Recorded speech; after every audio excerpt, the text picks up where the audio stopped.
So I chose to become an atheist once I started learning about critical thinking and what it takes to learn when you're wrong, how to cope with it, and then how to change yourself to align yourself with the truth. This is one of the basic tenets of empiricism.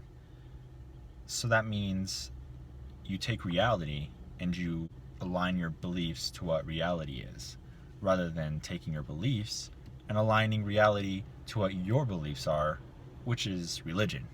So I started learning about critical thinking skills.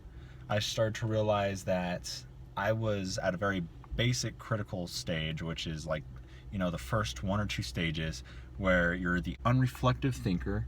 You don't really think about what you're doing or why you do it. You don't really think about what you believe or why you believe it. It's very simple. You believe what your parents believed because that's what you were taught to believe. So once I moved past that, I could start freely questioning myself without feeling bad about it. But it took a long time to get to that stage. I spent a lot of my life thinking that I could never question. I had a lot of doubts, but doubting is a sin. And I had no clue how to cope with it because no one ever taught me it's okay to question. It's okay to have doubts and to seriously ponder them. So once I started learning about critical thinking, I had no intention of becoming an atheist. I thought I was going to be a Christian forever. I thought that, there was no way I was ever going to be convinced otherwise. But that's because I had never been taught critical thinking skills. I had a very basic understanding of logic skills and what logical fallacies were.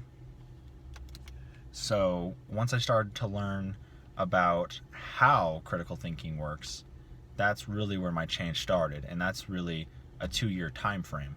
So it took about 2 years from the time I learned I need to start questioning my beliefs and why I believe them to me becoming an atheist.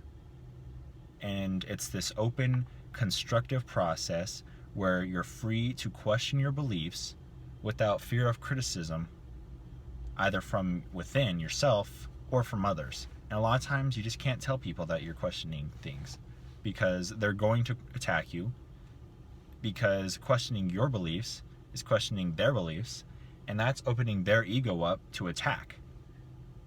Your ego inside of you hates to be attacked. That's why questioning seems so bad. And the ego inside of other people doesn't want to be questioned either. So whenever you question your beliefs, you're questioning other people's beliefs, you're challenging their ego, and you're challenging your ego.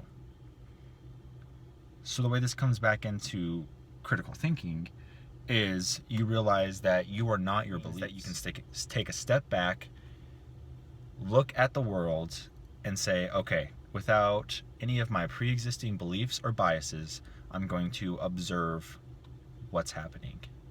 So I took a step back and said, okay, nothing that I currently believe is valid unless I'm able to prove it is valid.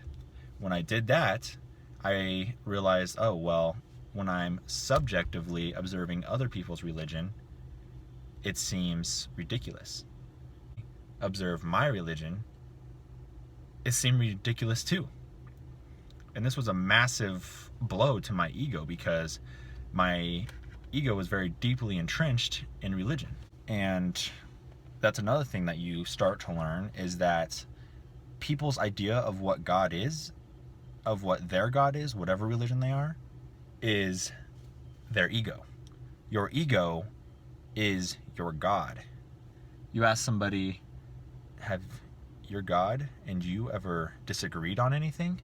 If you really press it, them and their God never disagree. Somebody who is anti-gay has a God who is anti-gay. Someone who is pro-gay has a God who is pro-gay. And this is the same for every issue.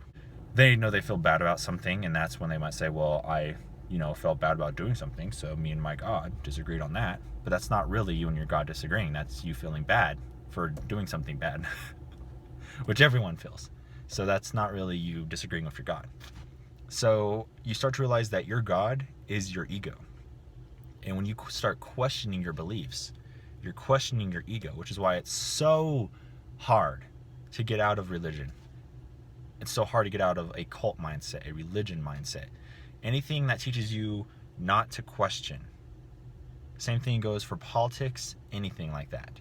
If you're being taught not to question, not to critically think, not to use logic, or you're being taught to critically think in a strange way, meaning you're not really being taught to critically think, but you're being told to think you're critically thinking. That's kind of what you're dealing with when you're dealing with religion.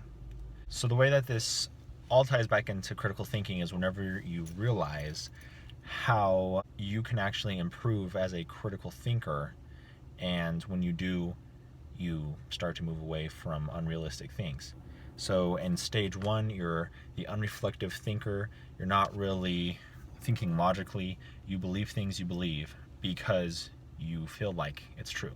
It's very unemotionally intelligent. It's not really logic driven. It's basically, I was taught to believe this, or I believe it because I want to, or because I feel like it. It's very much a middle schooler way of thinking, is probably the best way to put it, where you will openly ridicule others because they disagree with you, but you have no reason to. You have no reason to even defend what you believe, but you are ridiculing others and assuming that they're stupid just because you disagree with them. Then, as you're moving through all the stages of critical thinking, you're getting closer and closer to a person who questions what you believe, why you believe it, and you're really not afraid to attack your ego and say, hey, this is stupid. I shouldn't really think this way. I should think this way. And you adjust yourself accordingly. This is critical thinking. This is emotional intelligence. Absolutely. This is like emotional intelligence 101 as well. And you start to get to this higher state of mind where you realize there are things that I could change that I know I need to change. And it's, a very logical way of thinking, but it's also like very, I don't know what, Sam Harris might call, a spiritual thing, self-development, 100% self-development, and you kind of figure out how to become a better person without religion. You don't need a God in your life to become a better person. You don't need your ego rationalizing everything that it does with the God complex to become a better person. You need to rationalize the things that you do with logic to become a better person. There's a massive, massive difference here. On one hand, you have yourself rationalizing things that you believe with your pre-existing biases, meaning I'm, anti-gay or whatever because God is, and that's the only reason I need to be anti-gay. On the other hand, you could say, well, I'm pro-gay because, people are equal, love is whatever. You could go into your spiel, your logical reasons for believing that way.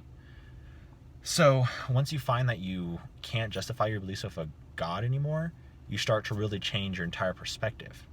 This really opens up your mind to freedom and the fluidity that it takes to be a critical thinker, to be able to be very reflective, have the reflective life, the examined life that so many philosophers have talked about in the past, and just learning to really be in the moments and be aware of who you are and who others are. And it's very psychological development. So this is all really why I chose to become an atheist. It had nothing to do with me hating God or, being mad at religious people or whatever. It had everything to do with a very logical way of looking at the world, a very self-developmental path that I was, going down. And I did not have the intention of becoming an atheist when I became an atheist. I thought that I was going to become a better Christian. In fact, I wanted to be a missionary at one point. I wanted to be a Christian who taught other people how to be a Christian. So it was very weird for me to suddenly one day just go, oh, well, this isn't true, so I got to stop believing it. And it was not emotional for me. It was a very stoic snap. It was like, oh, God doesn't exist. Okay, next. So hopefully this helps a lot of people, kind of maybe deal with what they're thinking, or, maybe understand why other people think the way that they think if you're not an atheist. So, yeah, like and subscribe or whatever. I don't care.